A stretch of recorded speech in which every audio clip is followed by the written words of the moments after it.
The Joe Rogan Experience. You should eat eggs, though, man. You really should. You should eat some animal protein without. I mean, if you oppose the moral aspect of killing an animal, which I totally understand and appreciate, and that's what led me to become a hunter in the first place, is that I was really uncomfortable watching these animal rights videos of factory farming. I thought it was disgusting. I was like, I don't want to participate in this. Yeah, it's reprehensible. Hunting is a different thing, man. To me, hunting is this intense. It's very spiritual in a way. I mean, people don't get it because they see you celebrating when it's over, because it's very, very, very difficult to close in on a wild animal. What are you hunting?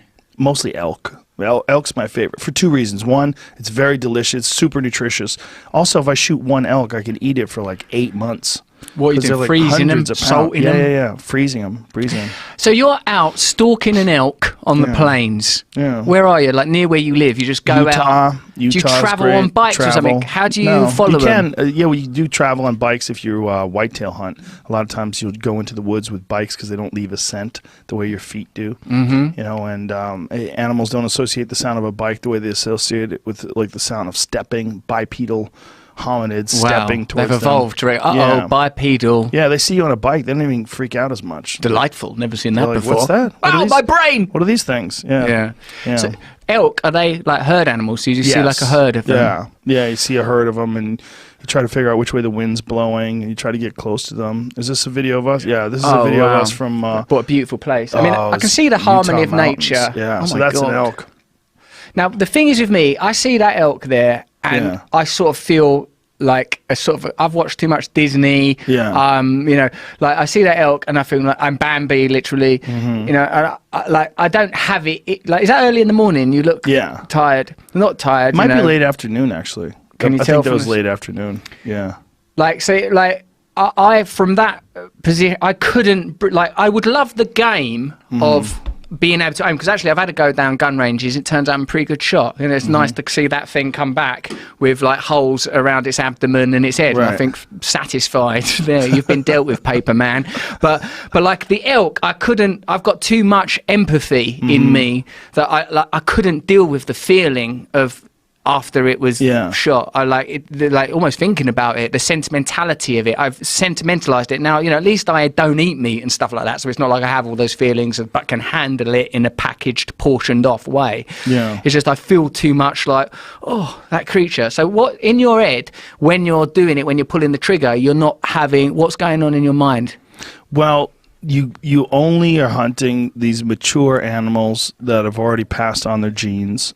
You also are recognizing that if you're not killing these things, they're not. It's not like they're going to live forever. They live a short life with a very violent death. It's either wolves or mountain lions or bears or something's going to take them out. Yeah. And what you're doing is essentially dipping your toe into the natural world. And I've heard the argument that, well, this is ridiculous because everyone can't do that. You know, if everyone went out and hunted all the animals, there would be no animals left, which is true.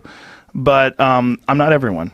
And so I don't, you know. You can't really use that if everyone did it argument. It's a good argument because if you're encouraging people to hunt, it is kind of a good argument because it's not realistic. It's not sustainable. But the other thing to recognize is that the reason why most of this wildlife exists in the first place, a lot of it was wiped out in the early 20th century from what they call market hunting. In the late 19th century, early 20th century, they didn't have refrigeration, and it was hard to get food, and we didn't have the same sort of large-scale agriculture that we have today. And so when someone would want meat, somebody would either have to hunt it for you, and you would go to the market and get that hunted food, or you would go out and do it yourself. And they basically wiped out most of the wildlife in North America to the point of extinction. Whitetail, deer, elk, they've been extirpated from the majority of their range in North America and only been replaced in a few other places. But the places where they've been replaced, it's all through money that was generated through hunting tags, all through billions and billions of dollars. There's a thing called the Robertson-Pickman, I think that's what it's called, Act, where 10%, if you buy hunting gear and equipment, 10% of that money goes to habitat restoration, making sure that rangers and forest people get funded. So there's the Fish and Game Department gets funded, and also population conservation, making sure that the populations are healthy, repopulating certain areas with elk and deer. And this has all been done through the money that's generated through hunting. Yeah, I can see that looking at my own feelings towards it, I can see that there's potentially I'm bringing a sentimentality to the idea of animals that's like anthropomorphic. Yes. Like I'm like, oh, you can't kill that. What about its babies? You know what I mean? Like I'm thinking about things like that. But I live in a rural area in Britain where like hunting is normal, and agriculture is normal, and I wouldn't get very far if I was sort of like, you can't shoot those pheasants, look at their feathers, they're beautiful. You know what I mean? Like it's not a helpful attitude. So whilst I in myself, I couldn't do that because it messes me up on a sort of feels like a very sort of deep, visceral level, but I feel that this is precisely the kind of territory where we have to look at acknowledging and tolerating difference between us. This is where I feel like the sort of these ossified, polarized positions between right and left are starting to take root, because if someone like me who don't eat meat, don't eat animal products and wouldn't hunt for ethical reasons starts trying to impose on other people, no, you shouldn't hunt because of this, that, have you not watched Bambi? That's going to mean that people aren't able to explore who they are.